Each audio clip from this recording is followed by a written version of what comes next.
নমস্কার বন্ধুরা, কেমন আছেন সবাই? গ্রামের ছেলে ব্লগে আপনাকে স্বাগত জানাই। তো বন্ধুরা, আজকের ব্লগটা একটু অন্যরকম হতে চলেছে, কারণ তোমরা তো জানোই যে আমি ডান্সের পাশাপাশি থিয়েটার করি। তো আজকে আমাদের একটি নাটক আছে কোচবিহার শালবাগানে, দিনে জঙ্গলে ও রাতের মশালে। শো স্পন্সার্ড বাই অনার্স সৃষ্টি। তো বন্ধুরা, এই প্রথম আমরা কোনো জঙ্গল থিয়েটার ফেস্টিভ্যালে পার্টিসিপেট করছি। তো বন্ধুরা, আমি তো ভীষণ এক্সাইটেড, আই হোপ আপনারাও ভীষণ এক্সাইটেড।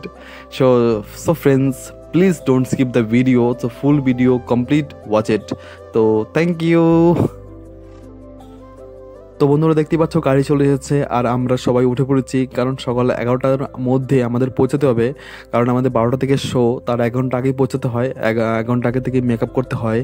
তো বন্ধুরা, চলুন সবার সাথে পরিচয় করে নিচ্ছি। তো প্রথমে দেখতে পাচ্ছ অজিত দাকে, তার পাশে রয়েছে তমাল মামা, মাঝখানে আমি, তার পাশে রয়েছে বনশ্রী, উল্টো পাশে রয়েছে কাজল দা, সৃজাদির মা মানে আমাদের কাকিমণি, আর সামনে রয়েছে ড্রাইভারদার পাশে বরুণ দা। তো বন্ধুরা, দেখতেই পাচ্ছ আমরা স্পটে পৌঁছে গেছি। আমাদের অনেকটা হেঁটে জঙ্গলের ভিতরে ঢুকতে হবে, ওখানেই নাটক হয়, ও তার পাশেই আমাদের থাকার জন্য টেন্টের ব্যবস্থা করা হয়েছে। তো একটি ছোট্ট নদীও আছে পাশে, তো একটি নৌকা বিহারও ব্যবস্থা রয়েছে। তো এক কথায় বলা চলে অসাধারণ অসাধারণ পরিবেশ, অসাধারণ মনোমুগ্ধকর মানে স্থানটি আমার তো ভীষণ ভীষণ ভালো লেগেছে। তো আপনাদের কেমন লেগেছে অবশ্যই কমেন্ট করে জানাবেন। তো বন্ধুরা, আজকে আমরা এখানে যেই নাটকটি পরিবেশন করব তার নাম হচ্ছে অশোক। লেখক হচ্ছেন শিবনাথ ঘোষ, আমাদের প্রিয় দাদা শিবনাথ দা। তার হাত ধরেই আজ আমার নাটক শেখা। তো উনি আমাদের গুরু, উনি আমাদের বন্ধু। মানে ওনার এক ধমকে এখনও রিহার্সাল রুমে সবাই চুপ। তো ওনাকে ভীষণ ভীষণ মিস করছি। তো আমি না, এখানে সবাই করছে। তো দাদা আজ আসার কথা ছিল, বাট উনি আসতে পারেনি, উনি একটু অসুস্থ। তো আপনারা সবাই ঈশ্বরের কাছে প্রার্থনা করবেন যাতে উনি তাড়াতাড়ি সুস্থ হয়ে যায়, আবার উনি যেন মঞ্চে ফিরে আসে। আপনি এখানে এসে আপনার কি অনুভূতি হচ্ছে? সত্যি কথা বলতে গেলে তো এই অনার্স সৃষ্টির এই প্রোগ্রামের বিষয়ে অনেক শুনেছি, তো আসার আগে কোনো আইডিয়াই ছিল না, কিন্তু এখানে আসার পর কি বলবো, মানে ব্যক্ত করতে পারছি না, খুবই ভালো লাগছে। প্রকৃতির কোলে আজ আমরা নাটক করব, এটা ভেবেই আমাদের খুবই ভালো লাগছে। সৃজা, কিছু বলো, কেমন লাগছে? হ্যাঁ, দারুণ একটা অনুভূতি হচ্ছে। আমরা শো করি, কিন্তু এই প্রকৃতির মাঝখানে যেটা আমরা করছি না, মানে অসাধারণ এক কথায় বলতে গেলে। এর জন্য সবার প্রথম ধন্যবাদ মহাশয়কে। উনি সত্যি অসাধারণ ভাবে আমাদের নাটককে তৈরি করেছেন, তার ওনার জন্যই হয়তো আমরা এখানে আসতে পেরেছি। তাছাড়া আমাদের সকল কলাকুশলীদেরও আমার মানে অনেক অনেক ধন্যবাদ যে তারা আমাকে ওদের সাথে নিয়েছেন, তার জন্য আমি হয়তো আজকে এই প্রকৃতিটা পেয়েছি। দারুণ এক কথায় ওদের অসাধারণ। আজকে সত্যি খুব ভালো লাগছে এখানে করতে পেরে, এইটা বলবো। একেবারে সবাই অভিভূত, আমরা সবাই সুন্দর একটি প্রাকৃতিক জায়গায় এরকম ভাবে নাটক হতে পারে সেটা আমাদের কারোরই ধারণা ছিল না। তো বন্ধুরা, আমরা এখন আছি রাজঘাটে। কি অবাক! তো আপনারা হয়তো ভাবছেন যে জঙ্গলের মধ্যে আবার রাজঘাট কোথা থেকে এলো। হ্যাঁ, এই ঘাটের এক প্রাচীন কাহিনী আছে। কোচবিহারের রাজা নৃপেন্দ্রনারায়ণ শেষ সতীদাহ প্রথা এখানেই বন্ধ করেছিলেন। তারই এক প্রমাণ দেখলাম যে মরাতর্ষা নদীর রাজঘাটে 4টি বাঁশের উপর একটি চান্দোয়া লাগানো, ও তার মধ্যে কোনো এক নারীর চরণ চিহ্ন। আচ্ছা, এখানে কি হয়েছিল একটু বলতে পারবেন কি আপনি? কি করেছিল উনি? বন্ধটি কোচবিহারের রাজা কি?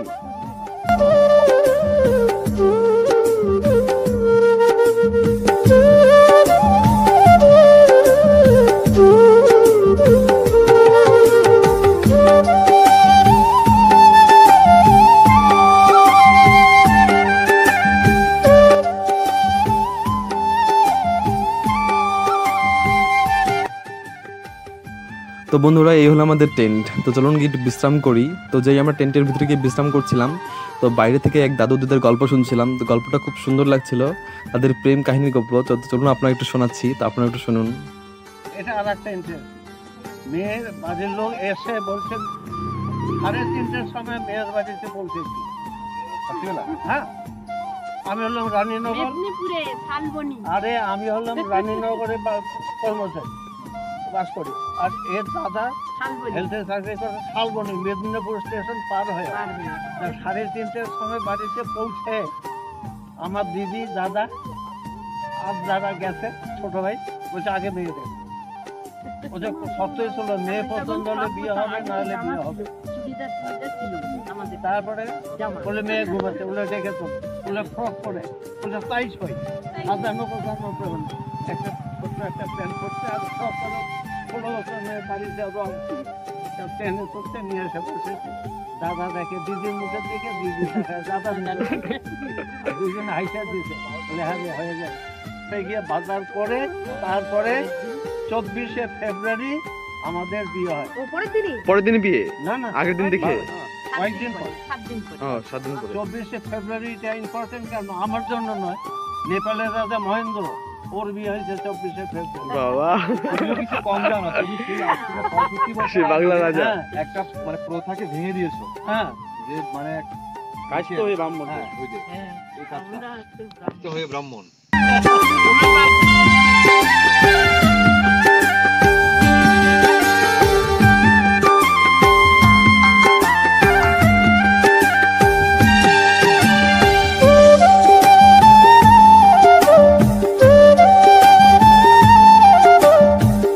তো বন্ধুরা, আমরা তো দিন থিয়েটার করেছি, মঞ্চে করেছি, সেখানে স্টেজ ছিল, লাইট ছিল, সাউন্ড বক্স ছিল, পর্দা ছিল, বাট এখানে এসে গাছের নিচে নাটক করব, সো আমরা ভীষণই খুশি। আর অডিয়েন্সরা মাটিতে বসে নাটক দেখবে, আই এম তো অবাক। এই জঙ্গল থিয়েটার ফেস্টিভ্যাল ভারতবর্ষের আর কোথাও হয় কি না, এরকম নাট্য উৎসব হয় কি না আমার তো জানা নেই। আর জঙ্গলকে বাঁচাতে বা নদীকে বাঁচাতে অন্য সৃষ্টি নাট্যদলের যে এই উদ্যোগ, আমার তো খুব ভালো লেগেছে। আর তো আপনাদের কেমন লেগেছে অবশ্যই জানাবেন।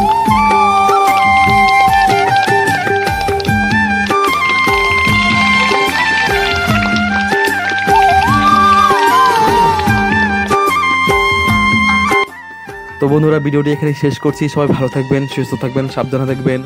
আর হ্যাঁ, ভিডিওটি কেমন হয়েছে অবশ্যই কমেন্ট করে জানাবেন। আর আপনারা যদি নাটকটি দেখতে চান তো অবশ্যই কমেন্ট করে জানাবেন যে আমরা নাটকটি দেখতে চাই, তাহলে আমি নেক্সটে পোস্ট করব। তো সবাই প্লিজ প্লিজ প্লিজ সাবস্ক্রাইব করবেন। আর হ্যাঁ, প্লিজ একটি লাইক দেবেন আর পাশে থাকবেন, সঙ্গে থাকবেন। Love you, tata, bye by.